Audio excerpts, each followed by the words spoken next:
Pues buenas tardes a todos. Vamos a iniciar la sesión. Les doy a todos la bienvenida y también pues aquellos que están presentes en la nube, que también nos van a seguir. Por lo tanto, buenos días, buenas tardes.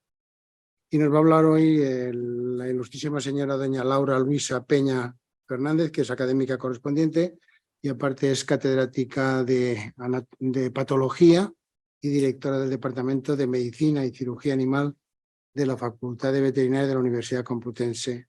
Nos va a hablar sobre cáncer animal y One Health. Tienes la palabra.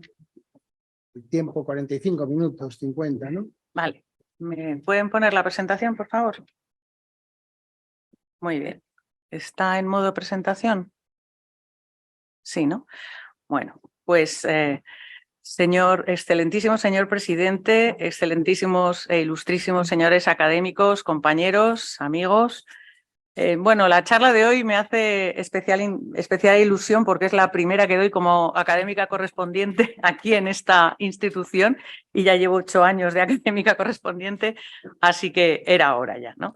Y además también me hace mucha ilusión porque como los que me conocen saben, he trabajado toda mi vida en cáncer animal en diversas facetas, sobre todo en cáncer mamario, pero también en otros muchos tipos de cáncer. Entonces, bueno, pues pondré un poquito de mi experiencia y bueno, espero que les resulte amena esta charla. Bueno, dentro del concepto que ya está muy manido de One Health, ya sabemos todos que es una salud, o como se dice en inglés, One Health, es la interacción que hay entre la salud del medio ambiente, la salud de los animales y la salud humana. Para que esto funcione, el concepto es buenísimo y es muy antiguo ya. Pero para que esto funcione tiene que haber una interacción real entre las diversas profesiones. Los veterinarios estamos muy volcados en hacer comprender lo que es el concepto de una salud. Yo creo que poco a poco van entrando los médicos, la profesión de medicina humana, y yo creo que sí que irá para adelante, pero de momento va bastante lento. Y cuando hablamos de concepto One Health, todo el mundo entiende que estamos hablando de zoonosis o de enfermedades infecciosas. Así que cuando se plantea, podemos hablar de One Health y de cáncer en general, ¿podemos hacerlo? Y dices, hombre, pues siguiendo lo que hay hasta ahora, de que One Health se refiere a enfermedades infecciosas, pues en principio sí, ¿no? Porque podemos preguntarnos, ¿realmente hay alguna manera de que se transmitan las enfermedades, los tumores entre los animales, el hombre? ¿Hay alguna posibilidad? Bueno, como estamos hablando de One Health, pues los tumores que son de origen vírico en principio, pues entrarían dentro de esta categoría. En este punto me gustaría contar una pequeña anécdota para que veamos cómo ha evolucionado el concepto One Health, sin que se llamara concepto One Health, desde el año 86, que yo empecé mi tesis en enero del 86 con una beca FPI bajo la dirección de María Castaño y de Juana María Flores, y iba a hacerla de cáncer mamario en perras. Bueno, primero fue en perras, luego pasó a ratas, pero bueno, era cáncer mamario. Y había un congreso de cáncer mamario en Barcelona y me dijeron, pues vete a Barcelona a ver lo que hay. Claro, era de humana. Y yo llegué allí y a la hora de cenar allí, pues con los residentes médicos, con los oncólogos y tal, ¿pero tú eres veterinaria? Y yo, sí, pero ¿tienen cáncer los animales? Y a mí aquella pregunta me dolió muchísimo, porque yo decía, ¿pero cómo es posible que no lo sepan?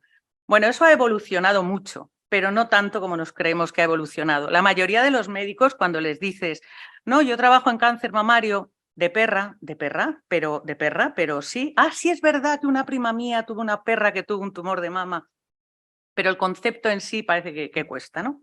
Bueno, siguiendo con el tema que estábamos comentando, hablaríamos entonces de tumores transmitidos por agentes infecciosos, que siempre son transmitidos por virus.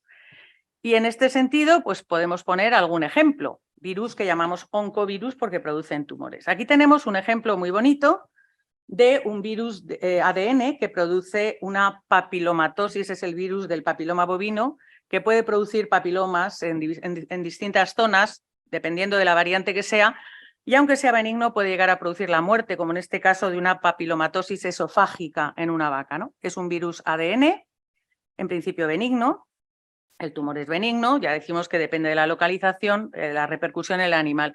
Aquí tenemos otro ejemplo también muy interesante, hay muchísimos más, pero he traído solo 3. Un ejemplo del famoso para los que trabajamos en esto, tumor enzootico intranasal de la oveja y de la cabra, que está producido por un retrovirus y se comporta exactamente como un agente infeccioso. Pasa de madres a hijos, parece un constipado al principio, pero bueno, se detecta bastante bien.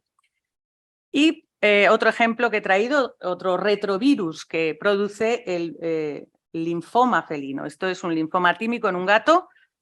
Aquí lo puede producir tanto el virus de la leucemia felina como el del sarcoma felino. Ambos son retrovirus y puede participar el de la inmunodeficiencia felina. Estamos oyendo hablar de retrovirus y estamos, bueno, pero son de veterinaria, ¿no? Estos son de animales, así que ¿podría haber un salto a la especie humana? No sería la primera vez que un retrovirus pega un salto a la especie humana.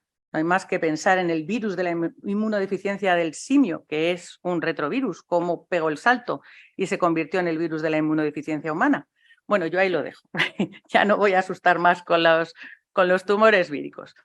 Pero hay otro concepto que también entra dentro del One Health, porque no son solo tumores producidos por agentes infecciosos, por virus, porque sabemos que el hombre, la especie humana, produce un montón de carcinógenos. Los carcinógenos son los agentes que en principio son capaces de desencadenar el proceso de aparición de tumores, ¿no?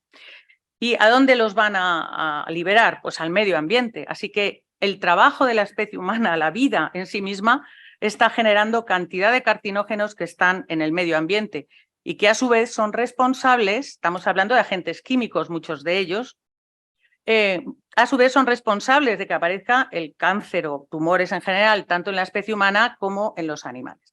Cuando hablamos de animales, todo el mundo piensa, bueno, el perro y el gato. No. Hay tumores en especies silvestres de vida libre, hay también en especies silvestres que están en los zoos y, por supuesto, en animales de compañía. Cuanta más edad, todos sabemos también que la edad es el mayor carcinógeno que hay, para nuestra desgracia. Según vamos cumpliendo añitos, vamos entrando ahí en la ronda de probabilidades, ¿no? Es verdad que los animales, como los vamos cuidando más, desarrollan más tumores, pero las especies que están en libertad y que no tienen más edad también están desarrollando tumores y aumenta la prevalencia. Con lo que, bueno, pues vemos la interrelación entre la salud del medio ambiente y cómo pueden aparecer tumores. Por último, ¿qué interrelación tenemos entre el cáncer en humanos y el cáncer animal? Bueno, ¿hay una posible transmisión directa? En principio, no, aunque ya veremos algo un poco más interesante al final de la charla. En principio no, pero están completamente interrelacionados, sobre todo si hablamos de animales de compañía. ¿Por qué? Porque los animales de compañía viven con nosotros y comparten los carcinógenos, los que tenemos en la dieta. Si comemos un cheto de esos amarillos que debe de tener de todo, al final se lo damos al perro. Es decir, los carcinógenos del día a día que comparten especie humana y animales domésticos. Así que sí podemos hablar del enfoque One Health en cáncer y no solo refiriéndonos a tumores producidos por virus. Y debemos empezar a utilizar este enfoque porque, según vamos viendo, pues y veremos más al final de la charla, es absolutamente necesario. Hasta ahora ha habido como hemos comentado, una separación completa entre la oncología humana y la oncología animal, excepto cuando hablamos de modelos experimentales, que eso sí lo conocen todas las profesiones, pero el cáncer espontáneo que tienen los animales domésticos es muchísimo menos conocido y es ahí donde nosotros creemos que deberíamos incidir para poder utilizar este enfoque One Health. ¿Cómo vamos esto es muy básico, pero es para llegar a donde queremos llegar? ¿Cómo vamos a estudiar en ciencias biomédicas? Pues, por supuesto, los sistemas in situ, cultivos celulares, etcétera, los modelos animales experimentales. Producimos un tumor en una especie, como puede ser un ratón o una rata. Y por último, de lo que vamos a hablar a continuación, los modelos animales naturales, esos animales domésticos que viven con nosotros y que desarrollan espontáneamente tumores. Estos modelos animales naturales están teniendo una importancia creciente en los últimos años y poco a poco, las otras profesiones van entrando a comprender que realmente son muy interesantes. Y esto nos entronca directamente, como decimos, al concepto One Health y cáncer. Tenemos que definir, aunque ya lo hemos dicho un poquito, pero hay que definirlo bien, ¿no? Como dice el National Cancer Institute de Estados Unidos, ¿qué es un modelo animal natural? Pues es un animal que tiene una enfermedad que es igual o semejante a una que tenga la especie humana y que además aparece de forma espontánea. Y esto es lo que define y diferencia de trabajar con modelos animales espontáneos o modelos animales inducidos en animales de experimentación, ¿no? ¿Y cómo lo vamos a estudiar? Pues exactamente igual que como se hace en medicina humana, con modelos epidemiológicos. Estudios epidemiológicos que nos van a, por tanto, llevar hacia una investigación clínica. Para nosotros son pacientes, no estamos hablando de animales de laboratorio, son pacientes a los que vamos a tratar o vamos a averiguar cómo es el diagnóstico o distintas características. ¿Qué vamos a estudiar, por tanto? Pues la enfermedad o característica natural. Los modelos se usan tanto para medicina humana como para medicina veterinaria, pero en las especies animales los vamos a poder usar no solo como modelo para la especie humana, sino también para avanzar en el conocimiento de las enfermedades de nuestros animales domésticos y de nuestros tratamientos. Claro, como tenemos una variabilidad grande en la población, son pacientes, no son ratas que sean todas de la misma estirpe, ¿no? Pues hay que utilizar métodos estadísticos y, bueno, esto es lo que ya estamos todos hartos de hacer, exactamente igual que se hace en medicina humana. Bueno, ¿qué características de tipo translacional van a tener estos modelos? Bueno, efectivamente suponen un paso intermedio entre la investigación básica, la que podemos hacer con animales de laboratorio o con cultivos celulares, y lo que hay en medicina humana.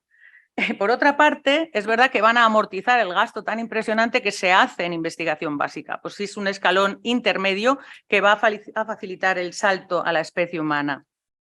De hecho, como está reflejado ahí en esa diapositiva, sobre todo en Estados Unidos se está potenciando desde hace unos 10 años y cada vez más la financiación de este tipo de modelos naturales. De hecho, hay una línea completa de modelos animales naturales para investigación en inmunoterapias y bueno, pues dan mucho dinero en ese sentido, ¿no?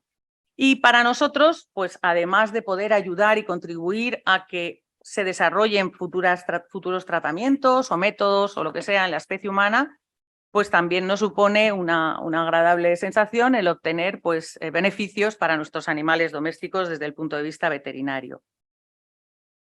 ¿Qué vamos a poder estudiar? Pues todas estas posibilidades. Podemos estudiar diagnósticos, modelos oncológicos naturales o frecuencia de una determinada característica o de un signo clínico, qué riesgo presentan esos animales de padecer un tipo de cáncer, el pronóstico que van a tener, también podemos hacer estudios de pronóstico o estudios de tratamiento. Este último tipo de estudio, el estudio de tratamiento, es el que creemos que es más importante desde el punto de vista de One Health, porque es el que nos va a ayudar a poder trasladar, hacer esta oncología translacional de los modelos animales naturales a la especie humana. Aquí un breve resumen de cuáles son los estudios epidemiológicos que podemos utilizar para la investigación clínica. Los primeros son de observación, por todos conocidos, ¿no? Estudio de serie de casos, un estudio transversal o de prevalencia, un caso control, que suele ser retrospectivo, y los estudios de cohorte, que son prospectivos y que cuando llevan intervención humana, hablamos de estudio de intervención experimental y constituye un ensayo clínico. El ensayo clínico es el mejor método para emplear o probar nuevos tratamientos. Nuevos tratamientos que vamos a aplicar en esos modelos animales espontáneos, con tumores espontáneos. Y claro, lógicamente, vamos a decir solamente una frase, todo tiene que estar avalado por el comité de ética correspondiente y sin que haya daño, por supuesto, para el animal, y también con la autorización de los propietarios. Hay que recordar siempre que estamos con pacientes, no estamos con animales de laboratorio. Bueno, no se ve nada aquí.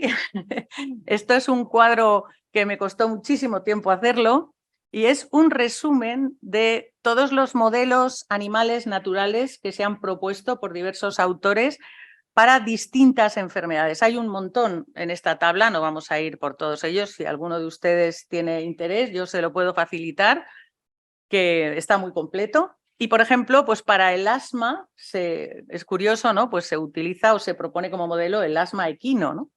Y bueno, no vamos a seguir la diabetes mellitus en el perro y en el gato, en honor de la directora del hospital, que trabaja mucho en esto. Lo voy a nombrar. Bueno, pero en oncología, que es de lo que estamos hablando hoy. Bueno, pues estos son los que se han propuesto hasta el momento. ¿Están todos validados como tal? ¿Qué llamamos validar? ¿Cómo sabemos que un modelo natural en oncología está validado? Pues muchos de esos la verdad es que no, pero en la bibliografía se han propuesto como modelos. De todos ellos, pues veremos que vamos a hablar luego del carcinoma mamario en la perra y en la gata, pero sobre todo en la perra, como modelo natural espontáneo. Bueno, ¿qué ventajas tienen los modelos naturales en oncología respecto a los animales de experimentación? Estoy segura que si les pregunto me los van ya a decir porque ya los hemos ido casi diciendo. Pero bueno, vamos a nombrarlos otra vez, y es que comparten el medio ambiente con el ser humano y por lo tanto comparten carcinógenos. Al ser espontáneo, probablemente el sistema de carcinogénesis es semejante. Es interesante también que contamos con una población muy variable entre sí, como ocurre en la especie humana. Tenemos distintas razas, distintas edades, los tumores son variables también genéticamente. Una característica muy importante es que tienen el sistema inmune intacto, a diferencia de la mayor parte de los modelos que hay experimentales no espontáneos. Y, como hemos dicho, vamos a utilizar semejantes métodos de estudio que en oncología humana, o sea que en realidad estamos haciendo un paralelismo. Además, y esto también es muy de aprovechar, cuando estamos estudiando el seguimiento de animales que se han introducido en el estudio, este seguimiento es mucho más corto que en humana. En humana pues viene a ser normalmente de 5 años y nosotros utilizamos 2 años o incluso menos, porque la vida del perro, lo que es la vida total del perro, pues será 10 años, 12 años, frente a los 70, 80 de la especie humana. Dentro del estudio de tratamiento son especialmente importantes los modelos naturales porque al tener el sistema inmune intacto vamos a poder emplear inmunoterápicos, cosa que no podemos hacer con animales de experimentación, con la gran mayoría de los modelos que hay en animales de experimentación. Y como volvemos a repetir, pues nos gusta porque vamos a tener avances para nuestros animales, los vamos a poder tratar y obtener un beneficio. Bueno, ¿cómo sabemos que un modelo de estos que hemos dicho antes es válido, ¿no? Pues nadie nos dice cómo se hace esto. Pero básicamente, pues tenemos que tener un cáncer que en principio sea similar entre la especie de estudio, que sea espontáneo, y que sea similar entre la especie de estudio y la especie humana, y que desde un punto de vista epidemiológico o de causas o de mecanismos, por un lado, que es lo que está ahí arriba, a ver si lo puedo señalar por aquí, sí, que la parte clínica y sintomatología sea semejante, o sea, tanto la epidemiología como la clínica, las lesiones, el pronóstico, son aspectos básicos que debemos comprobar que realmente son semejantes entre ambas especies. Por un lado el hombre, la especie humana, y por otro lado el animal con el tumor natural que queremos considerar como posible modelo. ¿Y todo esto para qué? Pues la verdad es que lo más interesante, aunque podemos estudiar todo eso que hemos comentado, lo más interesante es utilizar estos modelos para nuevos tratamientos y, como hemos dicho, sobre todo para inmunoterapia. Vamos a comentar cómo hemos validado el cáncer mamario canino como modelo, y concretamente un tipo de cáncer mamario como modelo animal natural para estudio del cáncer de mama humano. Bueno, llevamos trabajando, tenemos la unidad de oncología mamaria y yo personalmente llevo trabajando desde que puse un pie en la facultad ya de postgraduada, ¿no?, en cáncer mamario canino. Y es verdad que se ha propuesto los tumores mamarios caninos son modelos, pero no todos ellos, no todos son iguales. Histológicamente hay algunos que son muy diferentes y hay otros que son semejantes. El que nosotros hemos validado y que vamos a poder comentárselo a ustedes aquí es el cáncer mamario inflamatorio canino.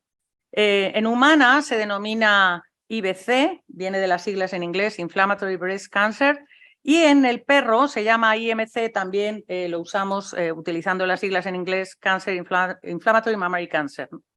Bien, en el año 2001 empezamos a trabajar en esto y desde entonces han pasado un montón de años y ahí seguimos porque nos apasiona. Es un tipo especial de cáncer mamario que tiene unos mecanismos diferentes completamente al resto de los cánceres mamarios. De hecho, se considera casi una enfermedad diferente.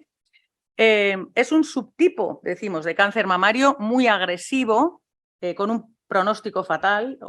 Hoy en día se considera letal, una alta mortalidad, a no ser que tenga la suerte de tener receptores de estrógenos o de progesterona, aunque la mayoría son triple negativos.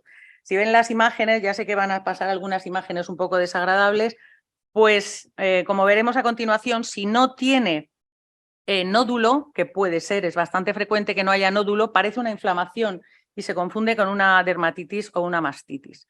En este sentido, nuestros estudios en cáncer inflamatorio mamario se han unido, aquí sí que hemos trabajado en One Health, con el consorcio que hay internacional de Inflammatory Breast Cancer. Hemos trabajado con ellos, concretamente yo soy la jefa de los modelos naturales para el cáncer inflamatorio.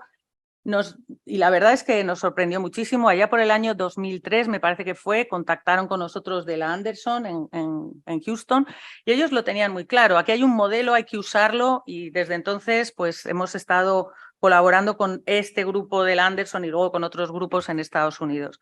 Así que en ese aspecto sí que estamos trabajando en One Health, ¿no? Bueno, entonces, como vemos, la parte del pronóstico es similar, estamos usando el mismo esquema, ahí, a ver, que no funciona, ahí. La parte del pronóstico es similar entre ambas especies, es realmente grave. La epidemiología es bastante similar, tiene algunas pequeñas diferencias, ambos son tumores afortunadamente de baja prevalencia, aunque en la perra es algo más prevalente que en la mujer. Esto es muy importante, ha habido un aumento de prevalencia en las últimas décadas en ambas especies y esto es algo que nos ha preocupado porque debe de ser porque están compartiendo carcinógenos, pero no sabemos a qué atribuirlo. En humana sí se han descrito en el hombre, en la perra todavía no hemos encontrado ninguno, en el perro quiero decir, en la especie, en el macho. En la especie humana cualquier raza, pero es curioso que es más prevalente en mujeres de raza negra y magrebíes y por eso está aumentando la prevalencia en las últimas décadas en Francia debido a la inmigración. Y en Estados Unidos también lo han comprobado, es más frecuente en este tipo de, en estos grupos poblacionales de mujeres. En la perra, de momento, pues solo lo encontramos en cualquier raza. Otro hecho interesante es que en la mujer se da en mujeres más jóvenes que en el cáncer tradicional, que es también una llamada de atención, porque son mujeres muy jóvenes que al final excepcionalmente no se mueren. Esa es la desgracia, ¿no? Y bueno, nosotros aquí sí que, bueno, parece que los distintos estudios todavía no lo tenemos del todo claro, ¿no? Bueno, así que no voy a seguir ahí porque es un poco rollo. Factores de riesgo en humana es la edad al primer parto. Esto en medicina veterinaria no se ha visto tampoco en tumores de mama normales y la obesidad. Bueno, así que ya tenemos el otro, aquí algo validado, que es la epidemiología. Y pasamos al siguiente aspecto, que son las características clínicas, que son similares entre ambas especies. Tienen una aparición y una progresión muy rápida. Tiene dos formas, una primaria y otra secundaria, según no haya tenido una patología mamaria previa o sí la haya tenido. En ambas, la presentación clínica es muy llamativa, muy rápida, tiene gran dolor, calor, firmeza y edema y eritema, por eso se llama inflamatorio, con o sin nódulo mamario. Cuando no hay nódulo mamario, ya decimos que se confunde con una dermatitis o una mastitis y es de difícil diagnóstico. La mayor parte de las veces están afectados los linfonódulos regionales y tienen metástasis a distancia en poco tiempo. También tienen un patrón de metástasis diferente, que lo hemos visto en estudios en la perra. Tiene órganos diana diferentes al resto de los tumores mamarios. Bueno, en la perra pueden estar afectadas múltiples mamas e incluso las extremidades, con un edema tal que la perra pues, al final no puede caminar por el dolor. Y en la mujer, como no tiene pelo en la mama, pues se puede ver la piel de naranja característica. En la perra esto no lo vemos.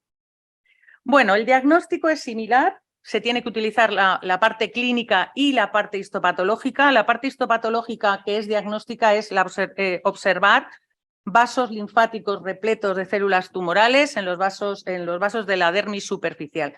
Y esto es otra curiosidad.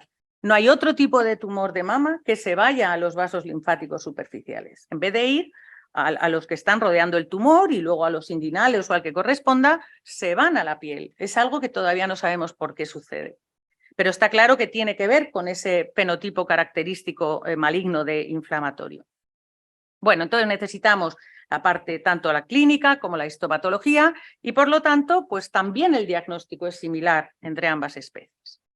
Si seguimos, bueno, ¿qué histopatología tienen? Pues similar también en ambas especies. Carcinomas de alta malignidad, en principio no parece que haya mayor infiltrado inflamatorio, así que el término inflamatorio no se atribuye a que haya más células inflamatorias en el microambiente tumoral. Y como decimos, el diagnóstico se hace por la observación de vasos linfáticos en la dermis superficial llenos de émbolos tumorales.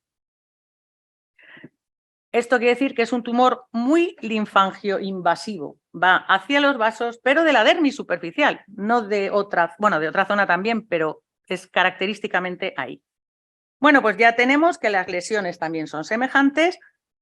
¿Y qué nos queda? Prácticamente nada, ya lo tenemos medio validado, ¿no? Los mecanismos, los pocos que conocemos en el cáncer inflamatorio de la mujer, se reproducen en la perra, ¿no? Ese bloqueo de los linfáticos que hemos comentado, origen del edema, que se sobreexpresa la ecaderina en las células tumorales.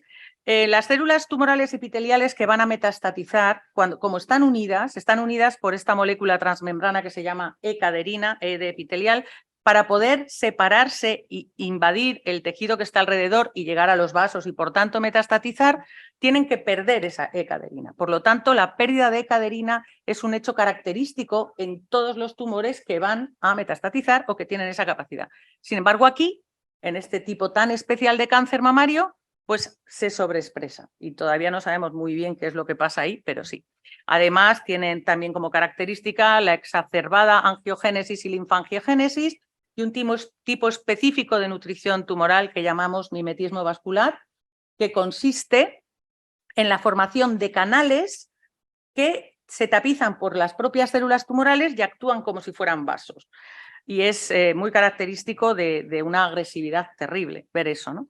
Generalmente son tumores triple negativos, pero alguno puede haber que tenga algún receptor de estrógenos o ER2, y en ese caso la mujer que tiene esto tiene alguna posibilidad de salvarse. Yo conozco una persona que lo tiene cáncer inflamatorio mamario, lo tiene desde hace años y era positivo a receptores de estrógenos, se lo pillaron muy temprano precisamente porque hablé yo con ella y bueno, es una americana, llegó a Estados Unidos y llegó con la inflamación terrible. Y fue al ginecólogo y le dijo, no, eso es una dermatitis. Y ella, no, que yo tengo una amiga que me ha contado que esto es en la perra, que se desconoce en humana, que puede ser, y tanto insistió que al final pues consiguió que se lo miraran y era un inflamatorio. Lo que pasa es que se lo habían detectado tan temprano y encima tenía la suerte de que era positivo al receptor de estrógenos, que bueno, con series de quimioterapia y series, pero sigue viva, después de muchos años. Bueno, el caso es que en general no hay tratamiento adyuvante, porque no hay tratamiento adyuvante, Diana, pues porque normalmente es negativo a receptores de estrógenos, de progesterona y de ER2. Así que ya tenemos completo el cuadro y podemos decir que este modelo es perfectamente válido para estudiar la enfermedad en humana, ¿no? Por ahondar un poquito más, ¿qué pasa con en humana? ¿Cómo se utiliza? ¿Qué se trata? Pues se usa una terapia multimodal. Aquí sí se operan, antes de operar se les da un tratamiento neoadyuvante con quimioterapia, después cirugía, después radioterapia y si es positivo a receptores, bueno, pues se le va dando el fármaco diana que sea.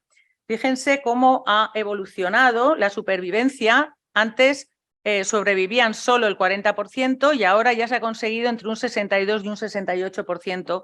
Esos son datos de la Anderson que están publicados y ha aumentado bastante, considerando que decimos que es un tipo letal, porque los 5 años lo superan, pero los 10 no quiero poner las estadísticas porque son bastante tristes. Bueno, y en la perra, no podemos hacer este tratamiento multimodal por diversas circunstancias, sobre todo no tenemos radioterapia y la cirugía está contraindicada generalmente.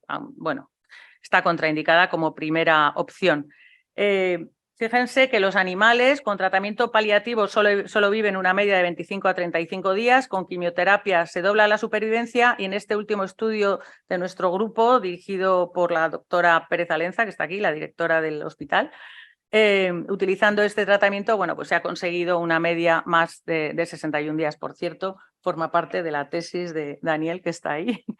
Así que, bueno, estamos contando datos del grupo. ¿Por qué se sacrifican estos animales? Pues por el terrible dolor que tienen. El edema que tienen las patas les impide caminar y es humanitario, un sacrificio humanitario. Bueno, por lo tanto, la perra con IMC se considera un modelo natural válido para el estudio del IBC humano. Tienen características similares, tiene mayor prevalencia y por lo tanto es mejor. Tenemos más muestras que poder utilizar, muchas de ellas sin tratar y además la necropsia se permite en muchas más ocasiones y es, como vemos, por lo tanto, un modelo estupendo para ensayar nuevas terapias. Y en este sentido les vamos a contar pues, lo que hemos estado haciendo últimamente, los últimos 3 años, ¿no? Han sido 4 ya.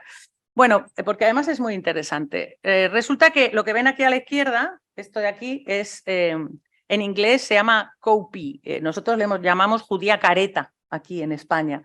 Y en Sudamérica le llaman cowpea del inglés. Bueno, pues un virus que ataca a estas judías, el virus del mosaico que ataca a estas judías, le quitan la parte infectiva, le quitan el ADN, no es un ARN, es un virus ARN, le quitan el ARN y obtienen nanopartículas vacías, que son estas que ven aquí abajo, las nanopartículas vacías del virus, se inyectan intratumoralmente en la mama de la perra con tumor y bueno, pues se obtienen resultados extraordinarios, bajan el volumen tumoral, las perras sobreviven mucho más tiempo.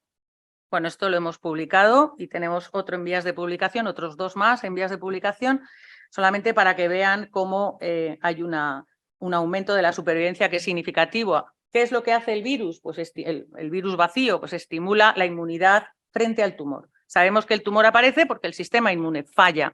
Bueno, pues lo que hacemos es engañar al sistema inmune mediante este virus, se estimula y acaba atacando a las células tumorales.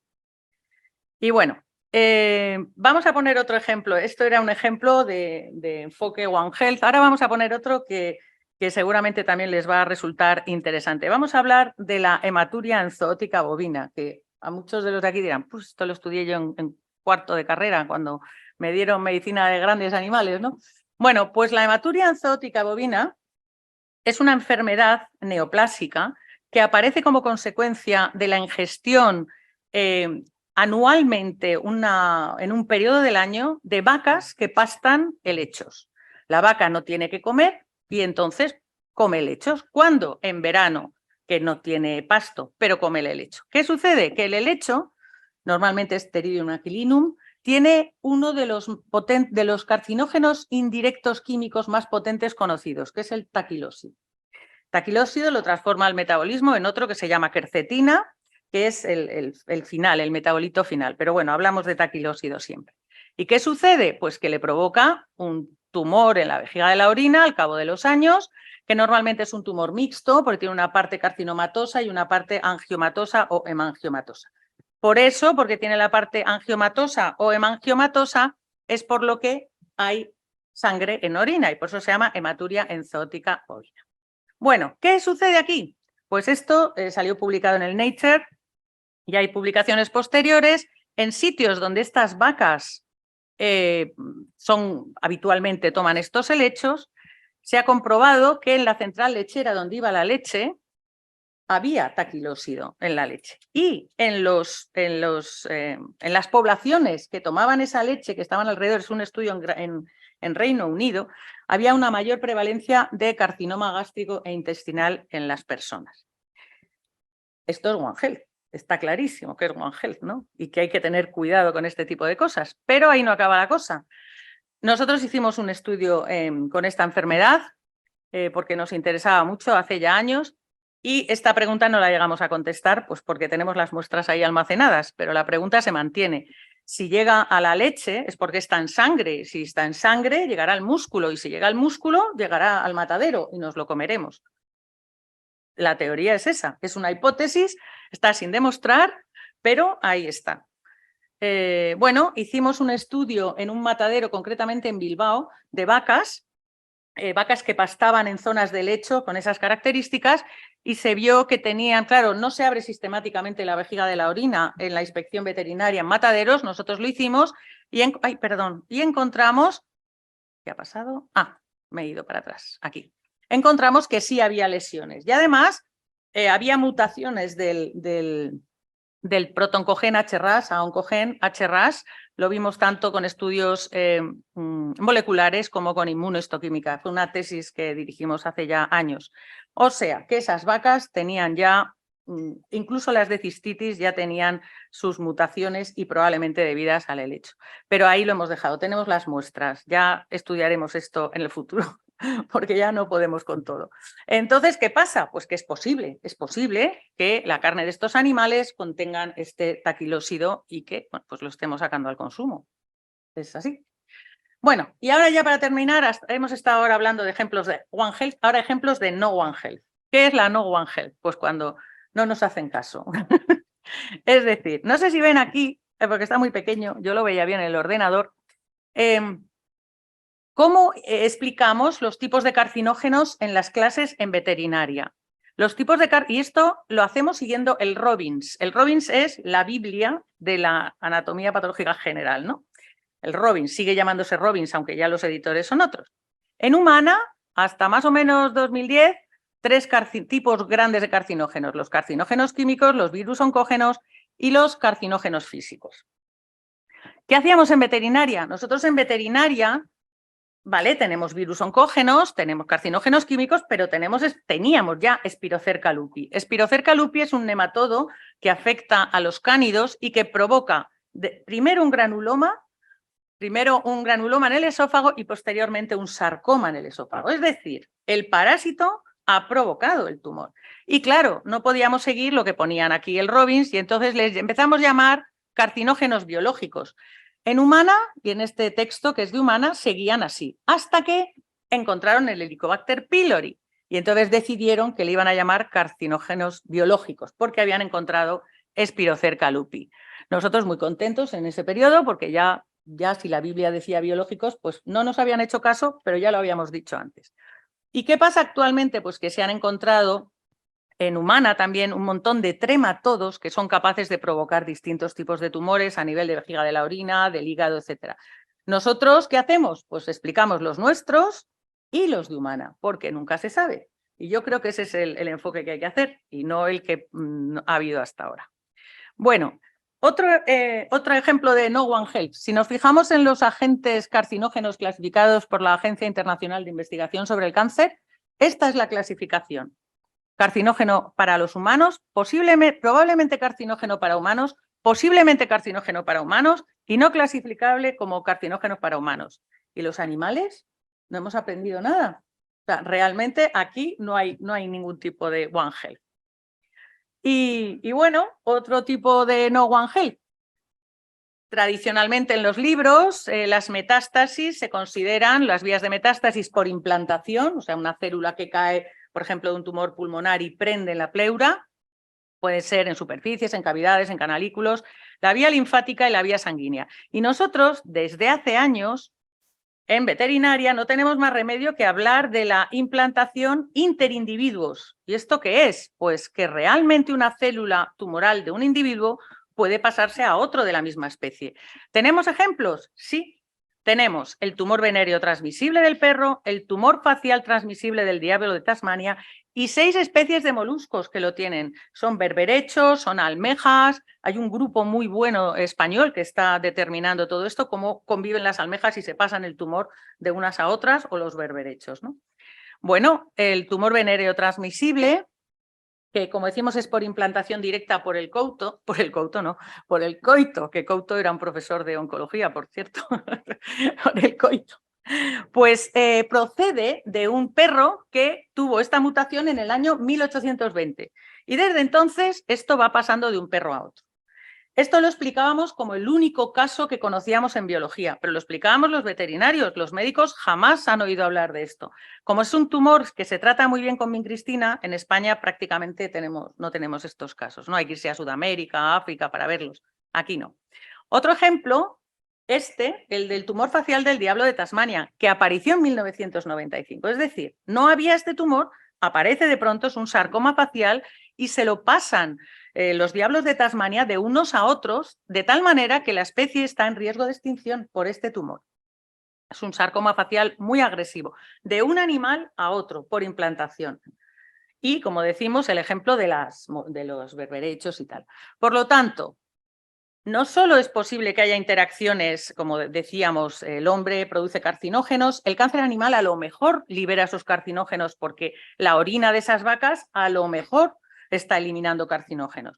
Hay una interacción a todos los niveles, pero por último, nosotros sabemos esta última fase, un animal de una especie puede transmitir sus células a otro animal de esa misma especie. Y lo tenemos asumido. Y puede darse, pueden aparecer más casos de estos. Y en humana nadie lo ha mencionado jamás esto, pero especies tan diversas como las almejas, los berberechos, los perros y el diablo de Tasmania lo sufren. Luego, ¿por qué no puede pasar en humana? Bueno, pues es algo para reflexionar y esto nos ayuda a volver a pensar que desde luego el enfoque de One Health en cáncer es muy interesante y además necesario. Ya para terminar, creo que he estado bien en tiempo.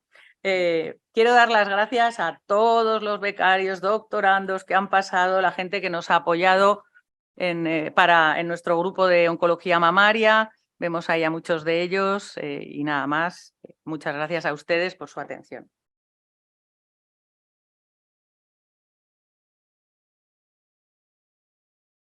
Muy bien, pues le agradezco el tiempo porque lo ha respetado perfectamente, ¿eh? Y luego también pues la claridad con la cual pues ha hecho la conferencia, ¿no? Y como es natural, pues estamos en una academia y tenemos que dar pues la posibilidad de que haya algún académico que quiera intervenir, concretamente el profesor Tresguerres y luego el doctor Tarazona. Lo primero, quería felicitarte porque ha sido una presentación muy clara, muy bonita y a mí me ha llamado muchas cosas la atención, pero yo hay algo que llevo toda la vida dándole vueltas y es ¿por qué hay una serie de animales que no tienen cáncer? Es cierto, a mí me han dicho, pero no lo sé, si los tiburones no tienen cáncer. Bueno, entonces es una información errónea. Por otro lado, yo que he trabajado muchísimo experimentalmente con ratas, sé que por más que las opere sin ningún tipo de medidas higiénicas, la rata no se infecta jamás. Quiere decir que tiene un sistema inmunitario potentísimo. ¿Eso hace que ese animal tenga menos posibilidades de desarrollar un tumor? Pregunto. ¿A la primera y a la segunda? Sí. Bien. En cuanto a la primera, eso de que hay especies animales que no tienen cáncer es como una leyenda urbana. Realmente se ha visto que todas, ha mencionado el tiburón, el otro día estuve en una charla y eran los tiburones y tenían tumores y las rayas, las mantas rayas, estas peces, pescados estos. O sea, todas las especies animales tienen, todas. Y en el último congreso americano, además hubo una ponencia muy interesante de tumores en animales de vida libre y todas las especies, no hay ni una que no tenga. Bueno, hay algunas que tienen más que otras, por supuesto. El cobaya tiene un montón. O sea, que depende de la especie. La segunda pregunta era lo del sistema inmune. El sistema inmune de la rata. Lógicamente el sistema inmune cuando funciona, si funciona, no se desarrolla un tumor, porque está el sistema de vigilancia inmunológico y en cuanto aparece la célula transformada, las células T eliminan esa célula. Sí, que por lo visto al día tenemos no sé cuántas mutaciones y no sé cuántas células transformadas y el sistema inmune las va destruyendo. Si no funciona el sistema inmune, lógicamente aparecen tumores. Ahí están las personas inmunodeprimidas con el SIDA que desarrollan el sarcoma de Kaposi y demás. ¿A que sí? Y luego la otra y final, a mí me ha interesado muchísimo el tema por qué las japonesas tienen una incidencia que es 1/10 parte de las occidentales de tumores de mama. Pero donde inicialmente se pensó que pudiera haber algún componente ligado a la raza, luego se ha visto que eso no es así, sino que lo que está ligado es a la alimentación. O sea, la japonesa en Japón come mucha soja desde el principio y de alguna forma esa soja la protege porque la soja actúa en la fase que la mujer está en fase reproductiva y tiene niveles altos estrogénicos, actúa como antiestrógeno. Pero a partir del momento que llega la menopausia, sustituye parcialmente a los estrógenos y hace que las japonesas tengan una menopausia casi inexistente. Quiero decir que es más, de hecho, la japonesa que vive en Estados Unidos tiene la misma incidencia de cáncer de mama que la americana, o en Australia concretamente, que eran nosotros.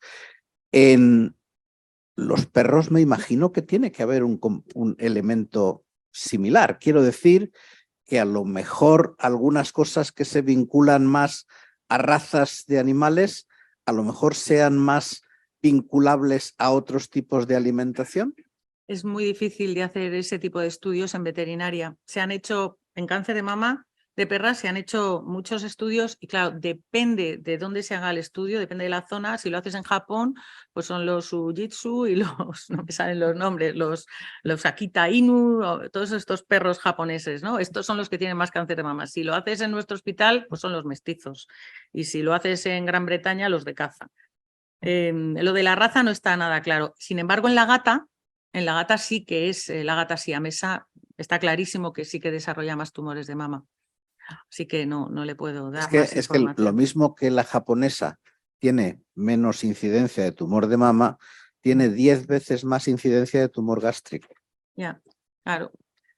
Porque, bueno, los japoneses comen helechos, estos helechos, crudos.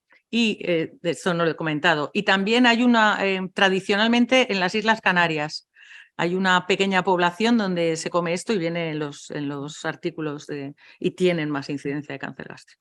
Comen los helechos, enrollan lo que sea, los rollitos estos, que ahora no me sale el nombre. Muchas gracias.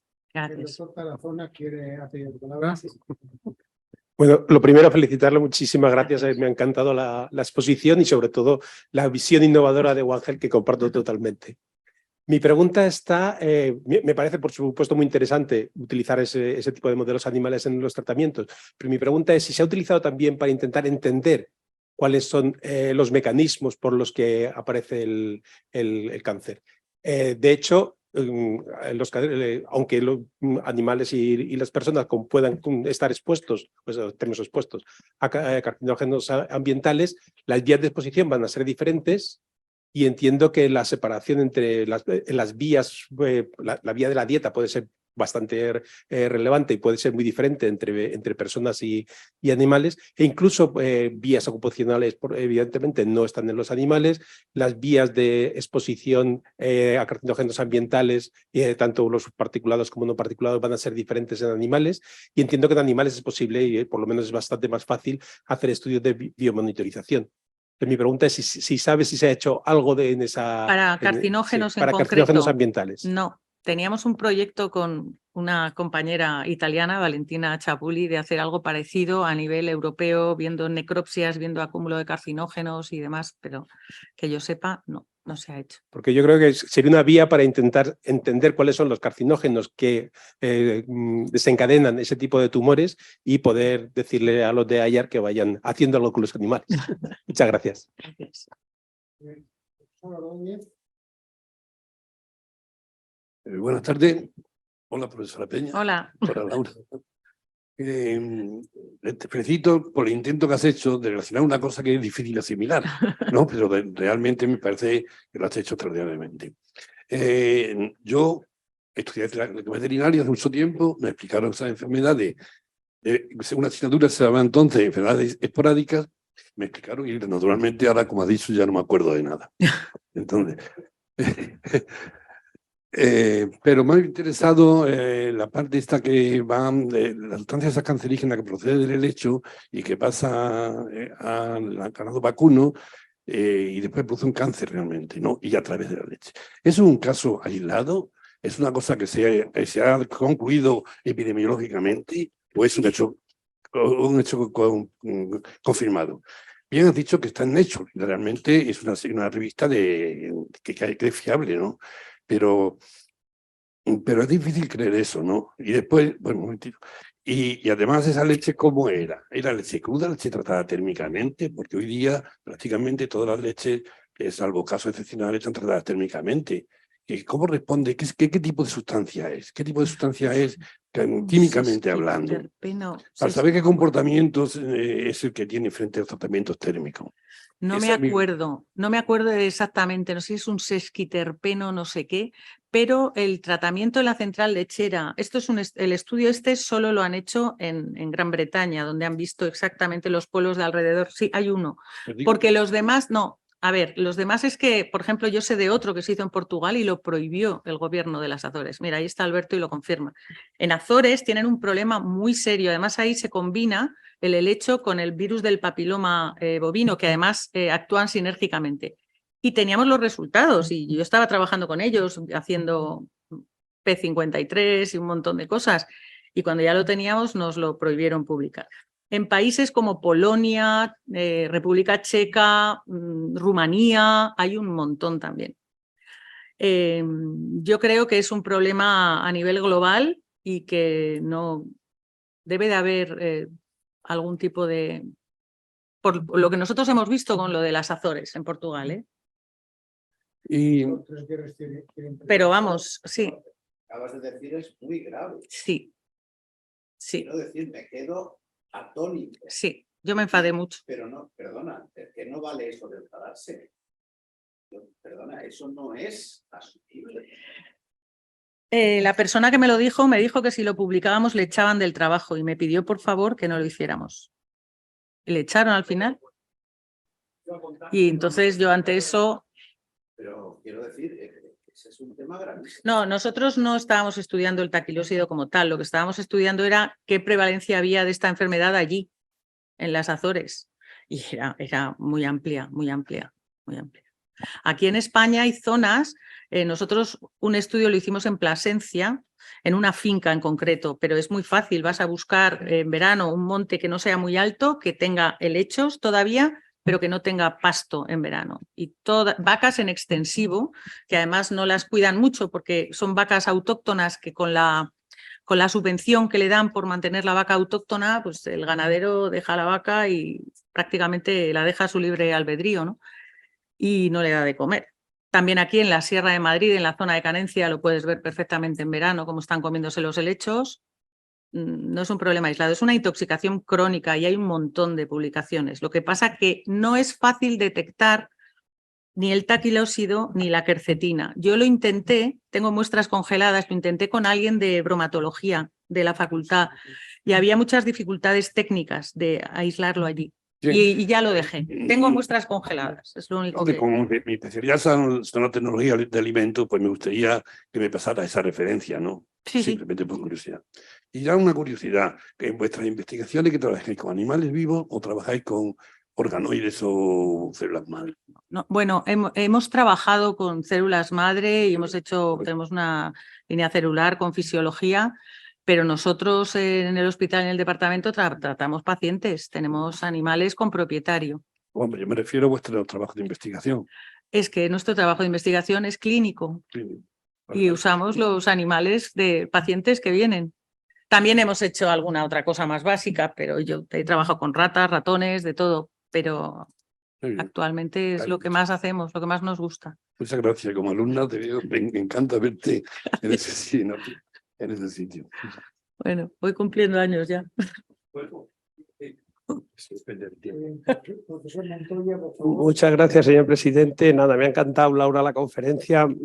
Felicitar a la Academia por elegir este tema, que creo que es oportuno, esta asociación que se ha hecho entre Cáncer y One Health.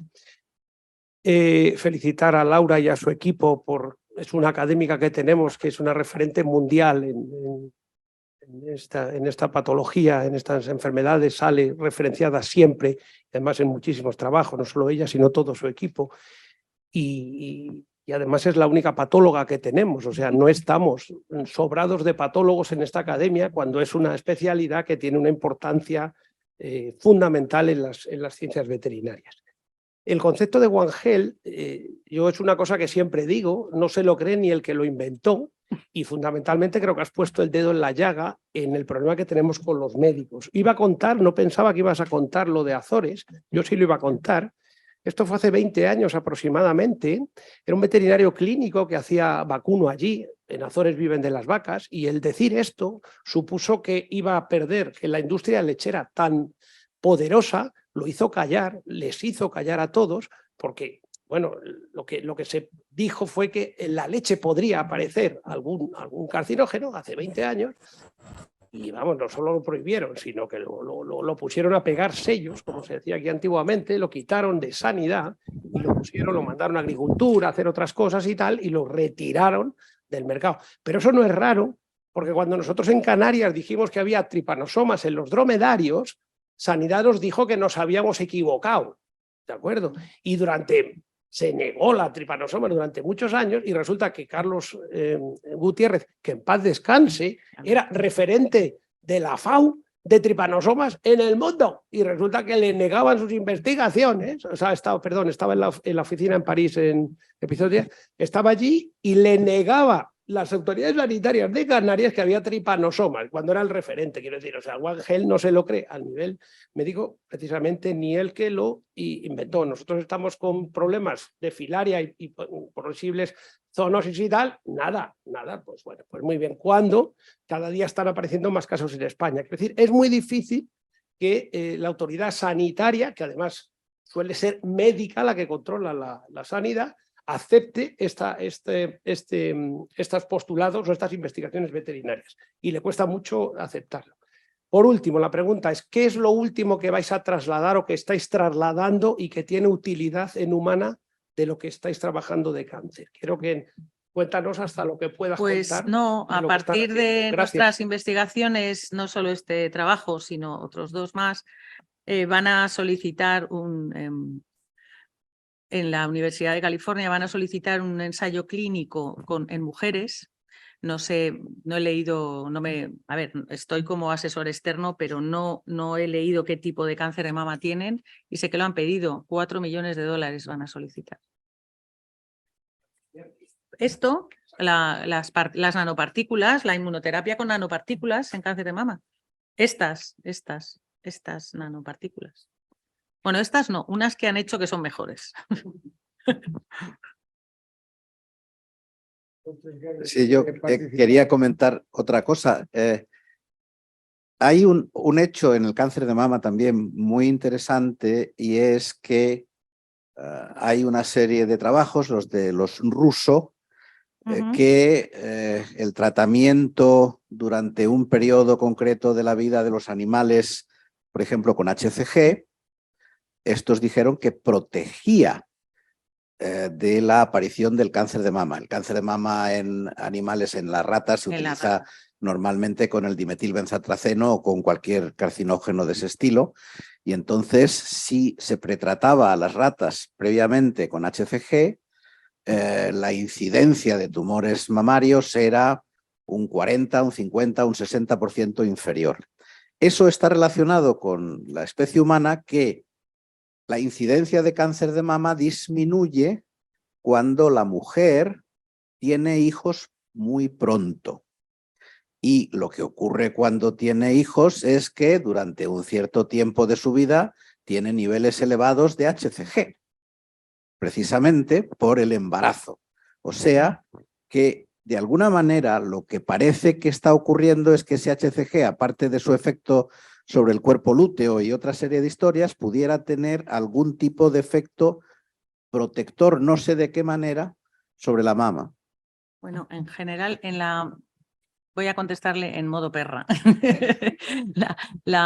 En la especie canina no se ha visto esto de la HCG, pero sí se ha visto que sobre todo la exposición a estrógenos es lo que provoca que aparezca cáncer de mama. De hecho, en España, como no se castra a los animales antes de los 2 años de edad, están expuestos a estrógenos y entonces desarrollan más tumores, y por eso trabajamos nosotros en cáncer de mama y no los americanos. Los americanos apenas tienen cáncer de mama.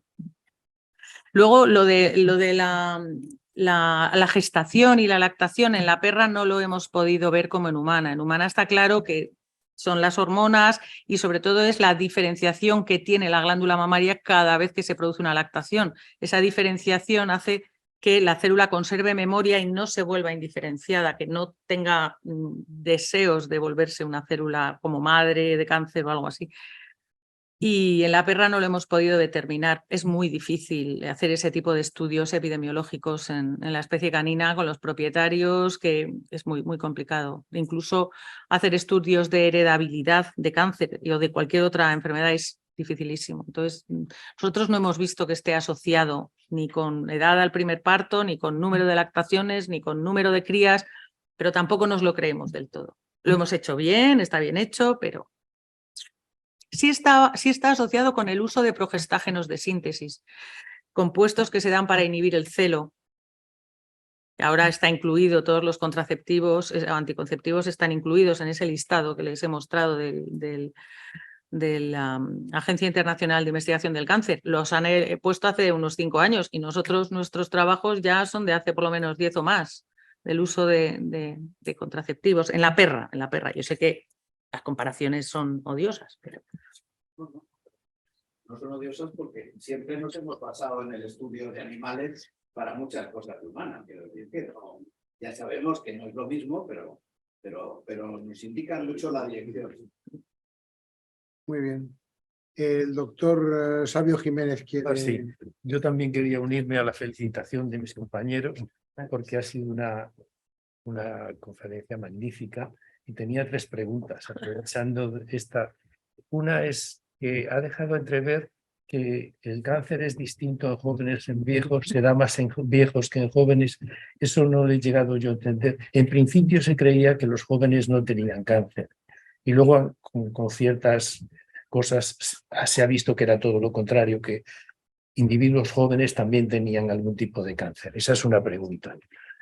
Otra de las preguntas que tengo es que la leyenda urbana, como mi amigo Tres Tierras, yo tenía entendido que los animales, concretamente los perros, el cáncer no lo metastatizaban, lo tenían muy localizado, estaba muy encapsulado y muy bloqueado, se podía operar y entonces ya, pero eso es una leyenda urbana, no es... Y la tercera es el cáncer de mama. ¿Hay algún indicador genético que indica que algunas personas puedan tener cáncer de mama y otras no? Esto lo digo por otra leyenda urbana.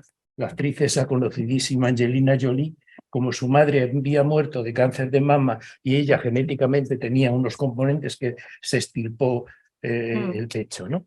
Entonces esas son 3 cosas. Y luego no me puedo resistir cuando se habla de leche, el tema de la leche, ¿no? El tema de la leche, indudablemente, los tratamientos térmicos influyen mucho y varían mucho, pero no quiero entrar en polémica con nadie, pero la leche tiene un origen distinto. No es naturaleza, son varios componentes, y ahora no me voy a extender en cómo se produce la leche y tal, pero yo casi estoy seguro que ningún tipo de estas cosas que se han comentado, transmisión en carne, transmisión en leche, transmisión personal o individual, yo creo que en leche no se transmite. Pero en fin, es un pensamiento mío. Es una... A ver, voy por orden, gracias. Voy por orden, gracias por las felicitaciones a todo el mundo, que no lo he agradecido antes. Voy ahí a las preguntas y no... A ver, el cáncer en jóvenes, pues hombre, se dice, ¿no?, que la vida es el mayor carcinógeno. Cuanta más edad, mayor probabilidad de tener un cáncer, aunque hay algunos que son típicos de jóvenes o de niños, tanto en la especie humana como el linfoma o la leucemia, ¿no?, como los animales. El linfoma, la leucemia bovina enzootica, por ejemplo, es de jóvenes, de terneros. O sea, hay ejemplos. El histiocitoma cutáneo canino es de perros de menos de 2 años. O sea que hay ejemplos, pero la verdad es que a más edad, más cáncer. Eso es. Lo de que en los perros no metastatiza, no haríamos necropsia. Si no claro que metastatiza. Es verdad que hay, como todos los tipos de tumores, los hay que son más agresivos que otros. Por ejemplo, en el cáncer de mama son muy pocos los que metastatizan. No es como en la mujer. Dentro de los malignos son pocos los que metastatizan. Hay unos pocos. Mientras que en la mujer hay una proporción más alta que metastatizan. O sea, digamos que la perra tiene una mayor proporción de tumores relativamente más benignos. La gata, sin embargo, no. La gata, el 90% son malignos y metastatizan muy rápidamente.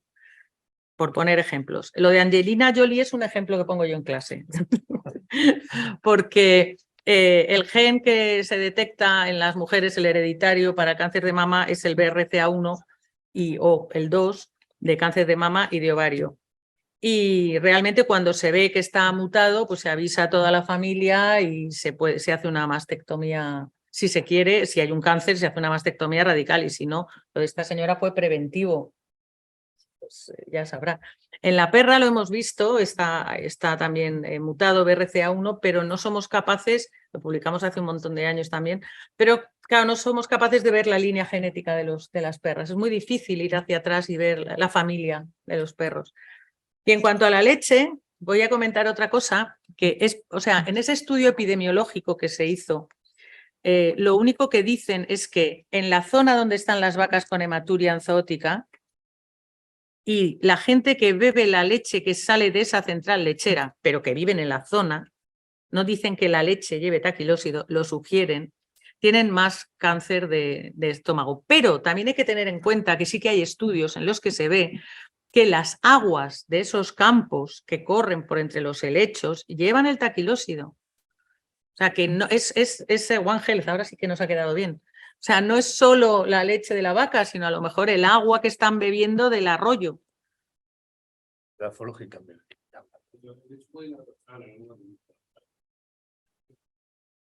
Sé que es difícil, no sé exactamente, pero creo recordar que en aquel momento cuando quisimos hacer el estudio en músculo y tal, era súper complicado detectar el taquilósido. Pero hablé con alguien de tu departamento, no me acuerdo ni con quién. Sí, pero era muy difícil por algo, sé que lava o no sé qué le pasaba, no me preguntes, no me acuerdo. Muchas gracias. Gracias. Muy bien, pues vamos a clausurar esta interesante conferencia y yo me tengo que, lógicamente, pues unir a las felicitaciones de todos los miembros de esta Real Academia. Es un tema que entra dentro de los fines de la Academia, ¿no? Hablar de One Health y, lógicamente, pues todo lo que es medicina comparada o medicina translacional entra dentro de One Health y, en consecuencia, pues tanto el cáncer como las enfermedades cardiovasculares pues también entran en One Health, ¿no? Y bueno, yo me inclino a que tenemos que tener vías comunes de formación entre médicos, veterinarios, posiblemente biólogos también, el tema ambientalista, y tenemos que empezar a hacer documentos de consenso comunes. En consecuencia, yo creo que esta Real Academia pues está en la línea de que tenemos que trabajar conjuntamente, porque de lo contrario pues nos encontramos con muchas lagunas del conocimiento, ¿no? Me ha gustado la conferencia, sobre todo el enfoque de todo el tema de carcinogénesis medioambiental, porque es un tema muy preocupante, sobre todo con el cambio climático, pues esto va a ser algo muy importante en lo que es la patogenia del cáncer, ¿no? Lógicamente, ¿no? Y bueno, pues lógicamente pues se ha dicho muy claro que hay especies animales salvajes y especies domésticas que tienen connotaciones distintas, pero confluyen realmente pues en el tema del cáncer, ¿no? He tomado notas sobre todo en el tema de la oncología translacional, que me ha interesado mucho, y sobre todo hay una diapositiva que también me ha gustado, que es el tema de qué tipo de carcinomas animales tienen similitud con... Lo has pasado muy rápidamente, pero era una diapositiva para haber dedicado 5 o 10 minutos, ¿no? Es muy interesante, ¿no? Y sobre todo, pues, esa comparación entre el IBC y el MC, pues me ha parecido muy interesante, ¿no? Yo me pregunto que ¿por qué vosotros no hacéis el Oncotype? No sé a qué te refieres. El Oncotype es estudiar la expresión de unos genes que están relacionados con el cáncer de mama. Y hoy día el Oncotype es que no es caro, son la expresión de 21 gen que te da la predicción, sobre todo en recidivas y en el tratamiento. No está puesto para veterinaria. No es caro, pero No vale, no funciona para los tejidos caninos. No está. Hay empresas que lo están intentando hacer ahora. Hay una empresa en Estados Unidos, que ahora no me acuerdo cómo se llama, que lo hace en Estados Unidos, lo hace en tejido y a partir de sangre, y te ve, pues te puede predecir hasta qué tipo de tumor puede tener ese perro. Esa empresa no funciona en Europa todavía, y en España hay una empresa que lo está intentando hacer, pero con la metodología de humana no podemos. ya es que solamente hacéis la E-cadenina, ¿no? No, que va, hacemos muchísimas cosas. No lo has explicado. No, eso era un ejemplo de lo particular que es el cáncer inflamatorio de mama, pero hacemos muchísimas cosas. Bueno, me ha parecido, el ejemplo también de la hematuria enzootica bovina me ha parecido un ejemplo bonito que puede dar lugar a muchas interpretaciones donde lógicamente tenemos que confluir pues muchísimos especialistas, pero me ha parecido oír la quercitina, ¿no? Me parece que se llama es un así. antioxidante. No, tiene que ser eso, tiene que ser no, algo que- se llama de otra Por eso- manera. No me Por eso, no, es otra cosa, pero pero no me con acuerdo que el nombre. lo he oído varias Oscar, veces, no, me he equivocado, se llama de otra manera, me he equivocado, es que no me acuerdo bien. digo, hombre, la El quercitina, taquilósido es el carcinógeno indirecto y se metaboliza, y ahora no me acuerdo del nombre del metabolito, que es el que finalmente ataca, que tiene una vida muy corta, eso sí me acuerdo, y no sé si por ahí van los tiros de que no se puede detectar o algo. No me acuerdo el nombre, ya lo encontraré. por eso me ha extrañado muchísimo. A ti No, también no te es. extrañado Ya, mucho, ¿no? yo cuando lo estaba diciendo digo, esto no va a ser. Y bueno, pues yo creo que es un ejemplo bonito, ¿no? De que lo debéis de estudiar y publicar, ¿no? A ser posible, ¿no? El tema este del Heptiridium aquilinum, ¿no? Porque hay muchas vacas, lógicamente, que se alimentan sobre todo de Las pobres. las pobres, las que no tienen posibilidad pues, de tener complementos alimentarios a disposición, son vacas que tienen una baja producción de leche, baja producción de leche, ¿no? Sí, lo mejor es que esas vacas, ese estudio se hizo en el matadero de Bilbao, porque las vacas se crían en Plasencia y en otras zonas, son vacas ya viejas y las llevan a Bilbao, y en aquel momento todavía engañaban a la gente diciendo que eran buey, ahora ya no está permitido. O sea que esos chuletones que se comen, que son de buey, eran de vacas de estas, de este matadero. Yo preocupadísimo. A mí estuve también. una temporada. Que se pueda en el año actual prohibir una información médica en esa historia. Fue hace 20 años, más o menos. Y yo dejé de trabajar en eso por aquel entonces. Ya también realmente fue una frustración muy grande. Muy bien, me ha parecido bonito también los ejemplos de que no sean One Health, precisamente pues para centrar el tema de One Health, ¿no? Porque muchas veces estamos hablando de muchísimos conceptos de una forma dispersa y lo que interesa es pocos conceptos, buenos ejemplos y trabajar conjuntamente con los médicos. Yo creo que es la visión que tenemos que tener, porque si no, dispersamos One Health, ¿no? Estamos hablando demasiado en One Health y con pocos ejemplos yo creo que vamos hacia el objetivo, ¿no? Me parece interesante. Bueno, lo de la IARC, pues bueno, yo que he trabajado con la OMS, la IARC ya sabes que depende de la OMS, la IARC también ha tenido unos patinazos, por ejemplo, con la carne, que fue la primera sí. que dijo Sí. que realmente pues Está en el listado. exactamente en el listado de la carne y tal. Y bueno, pues y por último hacerte un comentario de los estrógenos que se producen, se transforman en metabolitos reactivos que son tremendamente son genotóxicos y de alguna manera pues se sabe actualmente pues que mujeres tratadas con estrógenos pues aparecen cáncer en el útero de las niñas recién nacidas, ¿no? O en época de pubertad, ¿no? Las mujeres tratadas con etilenoestradiol. Sí. No, Sí. hace tiempo. Hace tiempo. En los años 50 hay unos trabajos que yo siempre los pongo como ejemplo, ¿no? Y bueno, pues nada más, pues te felicito de nuevo. Esperemos que sigas trabajando en esta línea tan interesante y que sobre todo pues que tengas financiación, ¿no? Cuando uno tiene financiación quiere decir pues que tienes buenas ideas, ¿no? Cuando se acaba la financiación es cuando las ideas ya...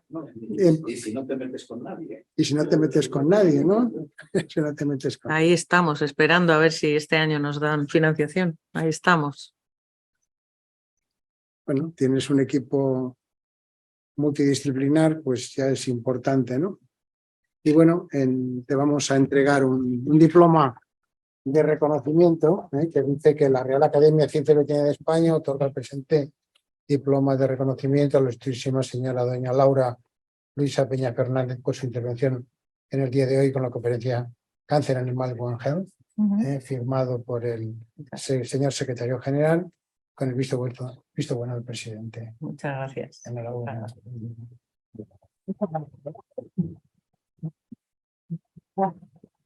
Muy bien, pues se levanta la sesión y también doy las gracias a todos aquellos que nos han seguido, que son muchos, por vía virtual. Bueno, buenas tardes a Pues todos. muchas gracias. Alonso Amelot es el autor. Alonso.